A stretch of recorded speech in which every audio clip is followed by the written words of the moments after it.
What's up, guys? Welcome back to the channel. It's been a super long time since I've uploaded a video, and the reason for this is I'm playing this season tournaments with JJ, so I've been focusing all my efforts on playing comp and trying to focus up on the team. So the videos have kind of gone to the back burner, but I've tried to get gameplay in between the tournaments, and today I have a video for you guys on the Object 907.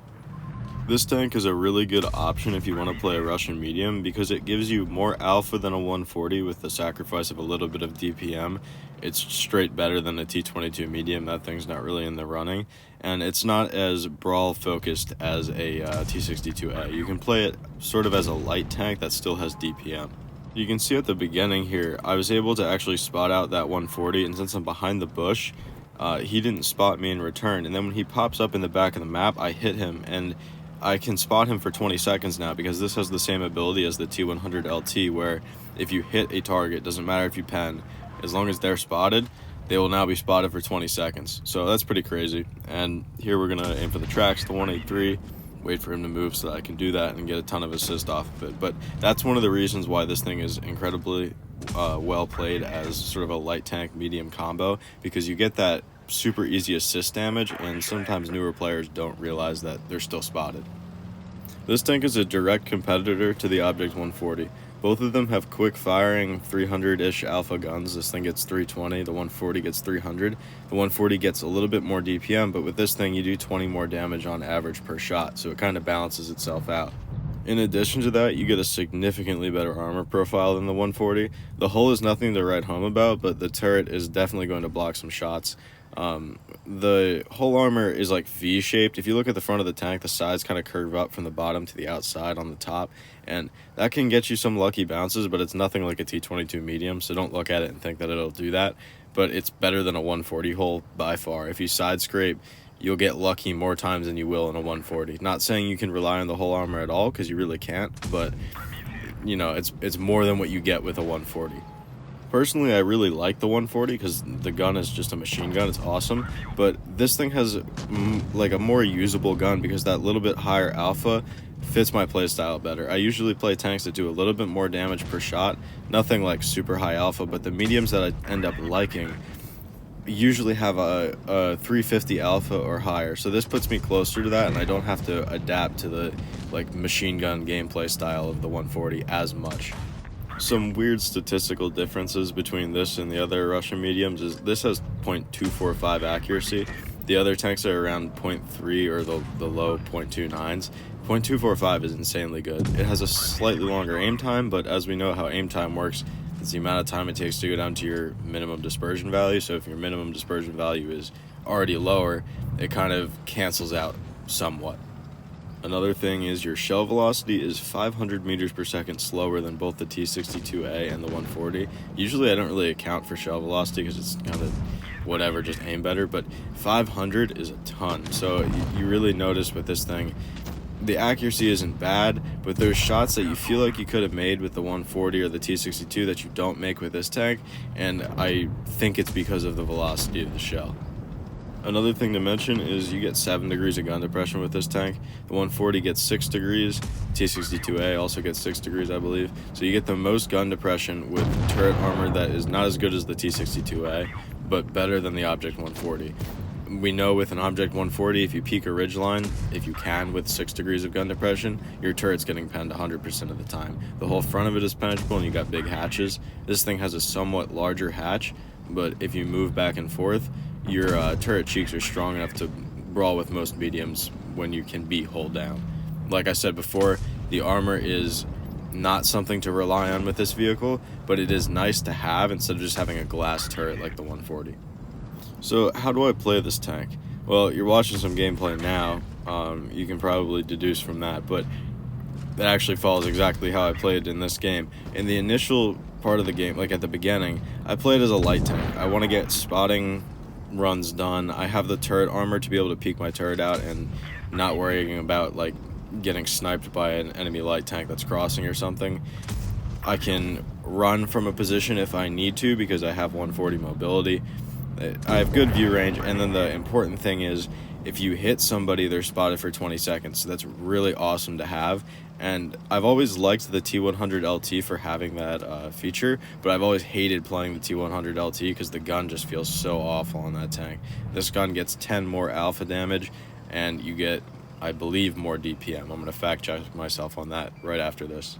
So you get 300 more or 200 more DPM, somewhere in that neighborhood. The T100 is like 3200 or 3300 around there. This thing gets 3450. So that allows me in the mid portion to the late portion of the game to brawl out. And in the mid section of the game, I like to brawl pretty passively. I like to be in a crossfire position where I can get shots, but I don't want to get rushed and I don't want to trade. Because at the end of the game, people are low enough. It's like playing a bat chat where at the end of the game you're more useful. At the end of the game, people are low enough to where you can 1v1 them and win because of your HP advantage and because of your brawling combo. At the mid game, you're not going to out-brawl other mediums like an STB1 or a T62A. It's just probably not going to happen.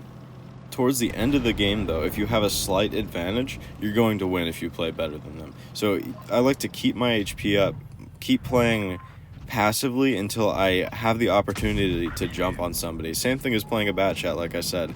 You want to keep your advantages, find an isolated target, and jump on it. And in this case, it doesn't even need to be an isolated target. You can work on a couple tanks because you have the gun depression and the turret armor, and you're more of a medium than the bat chat. Obviously, we know that's a light tank, but you get what I'm saying. You have very good flexibility, but you're not going to out-brawl anything at the beginning. You save it for the late mid-game to the late game, and you're going to be very effective.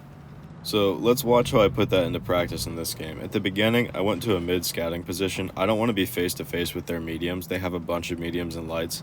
They have tank destroyers behind them. I didn't want to come face-to-face with that, so I went over the airplane, spotted, used the bush to, not get spotted and return fire and then back down.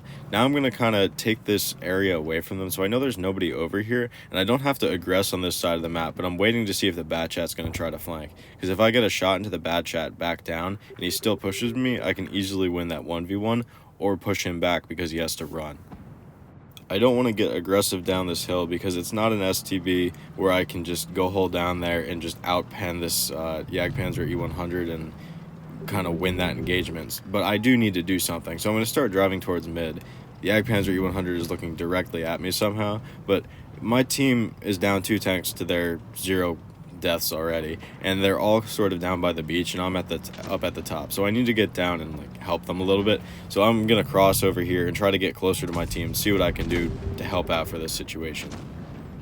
The VZ misses me, so I'm going to take that opportunity to cross because I do need to get to a different section of the map. I'm creating map control for my team, which means that I'm somewhat pushable. So I don't want to be creating map control right now because right now we're in a 4v6. I want to be in the center of my team so I can farm off of them and get easy kills and try to swing the odds back. And once I start equalizing the numbers advantage, that's when I can start really focusing on the map control side of things because I don't want to isolate myself and just die, then we lose the game. With the way their team is driving and where they're positioned and their HP and all that, I can feel that this is a potentially winnable game, and I haven't really done anything yet, so I'm going to try to do as best I can to carry to make up for the fact that I didn't help in the beginning. And that's the thing with pubs, their team just kind of rushed the beach and our team kind of died, so if our team had just reacted properly to them making a stupid push, they would just be losing right now. So it's not really like I did anything specifically wrong by being alive with low damage right now. It's just that their team made a really strange push and our team just didn't know how to react and I wasn't there. But now that I'm here, we're going to try to fight this out and actually win. So I'm sitting at the back here. I'm trying to farm off of our 1 Yag, but then I see our 268 is rushing, or their 268 is rushing in, and I don't want to get spotted back there because I can get shot at by a lot of different things. So while they're all distracted by the Jagdpanzer that got spotted in the back of the map, who died from full HP, I'm just going to run down the middle and try to finish this WZ-121. And luckily for me, he doesn't have the gun depression to shoot back at me. The next most mobile tank that they have after that is the Object 268, and the mobility is what's going to win them the game. So the Object 268 needs to be scouting to win this and stop me from getting flanks off and picking them off individually. That's unlikely because his view range is pretty bad, so if he's moving around, he's most likely not going to outspot me. It depends on the situation, but I'm not too worried about him. If the WZ-121 were alive, though, it would be a different story because he could potentially outspot me and outmaneuver me. And I just have to point out, this whole situation here was just so poorly played on my part that I'm just lucky that this guy isn't such an experienced player that he can take advantage of my mistakes. Not only did I completely ignore the fact that he was behind me when I was fighting the VZ51, which is just a stupid play, I made an even stupider play, and I poked over the top, not expecting him to react in time, and took a whole hit for it. So that was really dumb of me, and I shouldn't have gotten away with that, but the barrel block worked out, and for some reason he fired HE, so it worked even better. AP might have taken 0 damage for that, but left me on 16 HP regardless, and now that this 268 is stuck up here, we're going to farm out as much as we can before he drops down. Now, we have an anchor, which is the Jagdpanzer E100, who's cornered. They can only push him from one direction. We have mobility on top, which is me, and they have 2 tanks down on the beach in a crossfire, and they have to get out of that. So the 268 is going to be the one that gets out of it, because that Jagd's never driving out of the beach before I stop him and kill him on his HP.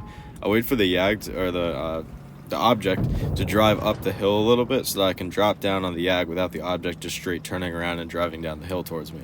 After the Jagd turns a little bit, ours takes him out, and now we're just gonna, our Jagd's a good player. He's at 5,000 damage right now. He's just gonna drive out first and make sure that I don't die, and then it's not a 1v1.